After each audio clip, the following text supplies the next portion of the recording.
अस्सलाम वालेकुम नाज़रीन, मैं हूँ मुअव्विज़ अली। नाज़रीन, मुल्क में मार्शल लॉ लगाने का या लगवाने का मंसूबा जो है वो नाकाम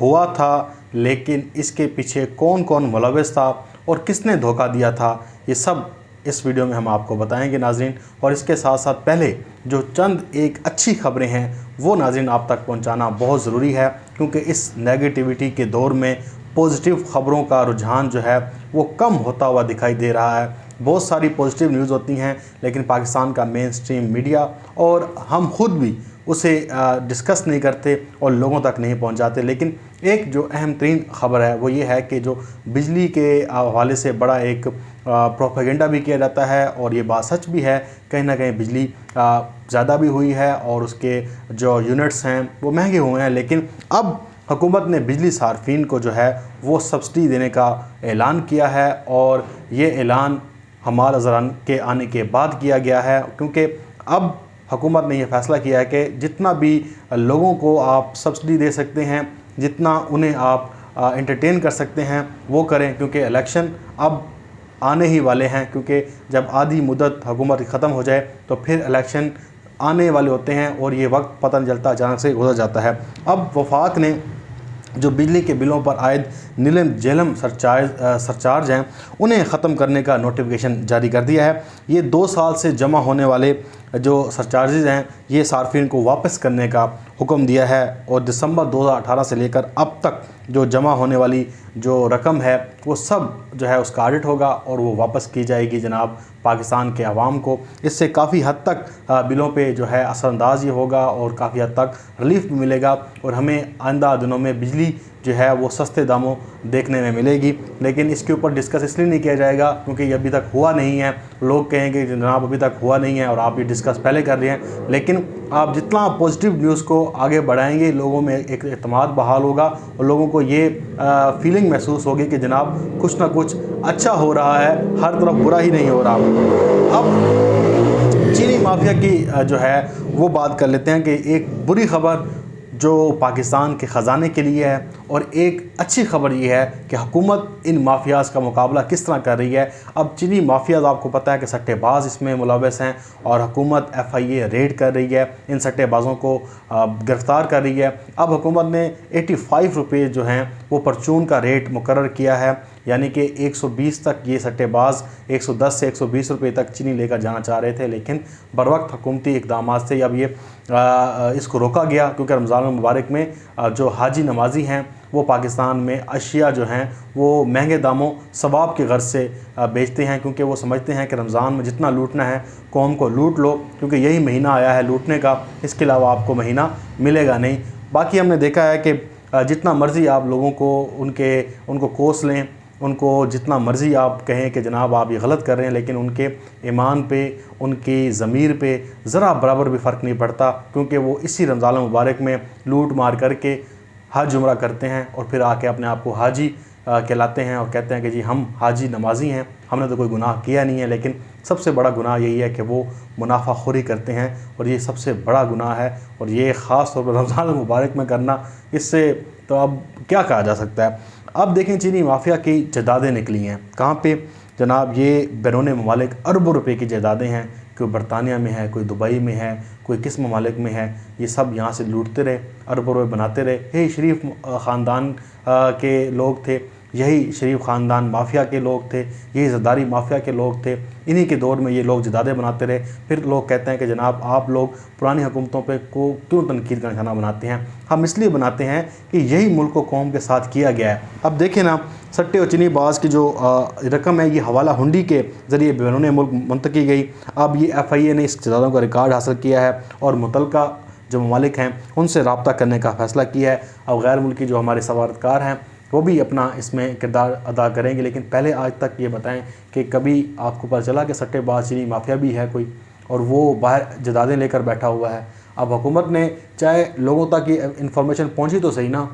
FIA ने अब ममालिक से रब्ता करने का फ़ैसला तो किया है। तो यही चीज़ है, हम ये कहते हैं कि जो मुल्क के साथ नुकसान पहुंचाया इस माफिया ने, वो एक तो उनका किरदार सामने आए, दूसरा कोई ऐसी हुकूमत हो जिनके ऊपर हाथ तो डाल सके, इन्हें बताया तो सही कि जनाब आपके पीछे कोई पकड़ने वाला है, आप सिर्फ इन लोगों को खुश करके ज़रदारी ख़ानदान को, शरीफ ख़ानदान को आप जो है आधे पैसे उन्हें दे दिए, आधे पैसे उनकी इलेक्शन कैंपेन पे लगा दी। मैं ये नहीं कहता कि ज़रदारी ने या नवाज शरीफ ने बाई हैंड पैसे लिए होंगे, ये उनके वर्कर्स पर लगा देते हैं, इलेक्शन उन्हें लड़ा देते हैं, उन्हें जो है इंटरटेन करते रहते हैं। यही 2 नंबरी है, यही रिश्वतखोरी होती है। अब असल ख़बर पे, असल मुद्दे पे नाज़रीन आते हैं, वो ये है कि कैसे पाकिस्तान में मार्शल लॉ लगाने का फ़ैसला किया गया नून लीग की जानिब से, और इसका इंकशाफ आज चौधरी मंजूर साहब हैं, पीपल्स पार्टी के रहनुमा हैं, और उन्होंने एक प्रोग्राम आज न्यूज़ में वहाँ पे एंकर के साथ ये इंकशाफ किया। राना बशर साहब हैं, वो हमारे दोस्त हैं, वो उनके टीम मेंबर भी हैं, कंटेंट राइटर भी हैं, तो उनके साथ ही मैं बैठा था। लेकिन असल मामला मार्शल लॉ का है, क्योंकि नून लीग इतनी हारी हुई थी, इतना उसे धचका पहुंचा हुआ था, वो चाह रही थी कि किसी तरह से पाकिस्तान तहरीक इंसाफ की हुकूमत जो है वो अपने घर को चले जाए। इसके लिए जो भी कीमत हो वो हम चुकाने के लिए तैयार हैं। इवन उन्होंने कहा कि जनरल बाजवा साहब जो हैं वो मार्शल लॉ लगा दें, वो मंजूर है, ये इमरान खान मंजूर नहीं है, क्योंकि उन्हें लग रहा था यही कि इमरान खान ने ना तो हमें छोड़ना है और ना ही हमारे ख़ानदान को छोड़ना है, ना मुस्लिम लीग नून को छोड़ना है। अगर डायरेक्ट मार्शल लॉ लग गया तो फिर जो है पूरे पाकिस्तान, खुद इमरान खान भी तनकीद करेंगे कि जनाब ये मार्शल लॉ मुल्क में लगा दिया गया है, मेरी हुकूमत ख़त्म कर दी गई है। तो इससे क्या होगा कि फ़ौज पे तनकीद की जाएगी, फ़ौज को निशाना बनाया जाएगा, फिर नए इलेक्शन होंगे तो हमें कोई ना कोई हिस्सा मिल सकता है। इसीलिए मुस्लिम लीग नून ने जनरल बाजवा, जनरल फैज़ हमीद और फ़ौज का बराह रास्त नाम लेना शुरू कर दिया, जिस पर पीपल्स पार्टी ने मना किया। और नवाज शरीफ के बयान पर आपको याद होगा बिलावल भुट्टो ने कहा कि मैं शॉक्ड हो गया कि ये जनरल बाजवा साहब का नाम ले रहे हैं, फिर इनकी कराची में तकरीर नहीं कराई गई थी। ये सब रिकॉर्ड पर बातें हैं। अब चौधरी मंजूर ने कहा कि ये पूरा निज़ाम गोल करना चाहते थे, ये चाहते थे कि यहाँ पे मार्शल लॉ लगे। हम तो 3 मार्शल लॉ को भुगत चुके हैं, लेकिन मुस्लिम लीग नून की क्या चाहती थी कि किस तरह से इस मुल्क में अफरा तफरी फैले। हम लेके जाएंगे इस्तीफ़े देंगे, वहाँ पे फ़ौज को तनकीद का निशाना बनाएंगे, वहाँ पे बैठ के प्रोटेस्ट करेंगे, वहाँ पे हमें लाशें देने पड़ी लाशें देंगे, पार्लियामेंट पे हमला करना पड़ा पार्लियामेंट पे करेंगे, चाहे GHQ की तरफ जाना पड़ा हम जाएंगे, लेकिन इस मुल्क में मार्शल लॉ लगना चाहिए। लेकिन चौधरी मंजूर ने कहा कि हमने इस बात को भांप लिया और हमने फिर ये फ़ैसला किया कि मुस्लिम लीग नून के और फजल रहमान के तेवर जो हैं वो सही नज़र नहीं आ रहे, वो चाहते हैं कि ये निज़ाम ही लपेट दिया जाए। इसलिए उन्होंने कहा कि हमने इनसे थोड़ा सा फ़ासला अख्तियार किया ताकि इस मुल्क में जमहूरियत चलती रहे, और इस मुल्क में जब तक जमहूरियत चलती रहेगी, हम भी इस चीज़ के कायल हैं कि जमहूरियत चाहे जो भी है, अगर मार्शल लॉ को ना ही आवाम पसंद करती है और ना ही जो बैनुल अक़वामी क़ुव्वतें हैं वो करती हैं, लेकिन जब जब उनकी मंशा और मर्ज़ी शामिल रही, वो जिस मुल्क में मर्ज़ी चाहे बादशाहत करा दें, चाहे मर्ज़ी मार्शल लॉ लगवा दें। आप देखें कि वो डिक्टेटरशिप के ख़िलाफ़ हैं, जिसे अथॉरिटेरियन हम एक थ्योरी भी कहते हैं, लेकिन कई ममालिक में बादशाहत है, सऊदी अरब हो गया, दुबई हो गया, इस तरह से और ममालिक हैं, वहाँ पे उनके ताल्लुकात सेट हैं। आप ह्यूमन राइट्स वहाँ पे वायलेशन की नहीं कहते, वहाँ पे बाइडन साहब जाके, ओबामा साहब, ट्रंप साहब जाते हैं और जाकर मिलते हैं, क्योंकि उन्हें वो बादशाहत अच्छी लगती है, उनके कंट्रोल में है, वो उनके साथ नेगोशिएट करते हैं, उन्हें तंग नहीं करते। लेकिन अगर म्यांमार में फ़ौजी आ जाएं तो फिर वो सारे चैम्पियन बन जाते हैं जमहूरियत के, और वो कहते हैं कि जनाब म्यांमार में तो फ़ौज आ गई है, इन्होंने तख्ता पलट दिया है, ये ह्यूमन राइट्स की वायलेशन है। तो अब आप देखें कि ये सूरत हाल होती है। अब ये जो तख्ता है पाकिस्तान में मुंतखब हुकूमत का उल्टने के लिए, ये नून लीग जो कहती है कि मैं जमहूरियत के बड़े दावेदार हूँ, ये डेमोक्रेटिक का एक फॉर्म था जो डेमोक्रेसी पाकिस्तान में लाना चाहता था, लेकिन वो ख़ुद अब देखेंगे नज़र आ रहा था कि पाकिस्तान में वो कहते थे कि मार्शल लॉ लग जाए, मार्शल लॉ हमें कबूल है, इमरान खान कबूल नहीं है। अब इन लोगों को कौन कहेगा कि ये जमहूरी पार्टियाँ हैं? इन्हें तो हम पहले भी जमहूरियत नहीं समझते थे, क्योंकि ना तो इनकी पार्टी के अंदर जमहूरियत है, एक ख़ानदान की बादशाहत है,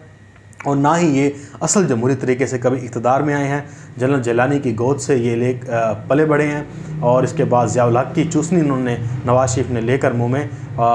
पैदा हुए सियासी तौर पर, और फिर उन्होंने अपनी सियासत का आगाज़ किया। इस तरह से फिर ये मुख्तलिफ़ अदवार में मुख्तलिफ़ जगहों पे पाकिस्तान की इस्टेब्लिशमेंट से मदद हासिल करते रहे। इसी तरह से आपके पता है कि मेरान बैंक स्कैंडल है, MMA है, और बहुत सारी चीज़ें हैं जो हमारे सामने हमीद गिल साहब जो हैं वो उनका बयान जो है रिकॉर्ड पर है, किस तरह से उन्होंने मुस्लिम लीग नून को पैसे बांटे, किस तरह से इस इत्तेहाद को पैसे बांटे। ये सारा तारीख़ का हिस्सा है कि लोग मार्शल लॉ की पैदावार हैं और जमहूरियत का ये कत्ल करते रहे हैं और आज भी ये जमहूरियत को कत्ल करना चाहते थे, लेकिन अल्लाह का शुक्र है कि ये सारा मामला सही तरह से रहा और इस वक्त पाकिस्तान में एक जमहूरी हुकूमत है। अगर मुस्लिम लीग नून के साथ और भी लोग शामिल हो जाते तो अब पाकिस्तान में कब का मार्शल लॉ लग चुका होता। और ये आप ना समझे कि मुस्लिम लीग नून मार्शल लॉ लगवा के मार्शल लॉ का साथ देती या कोई ऐसा तरीका होता है जिससे पाकिस्तान की जो इस्टेब्लिशमेंट है उसको अच्छा समझ जाता, बल्कि इन्होंने फिर नया प्लान लेके आना था।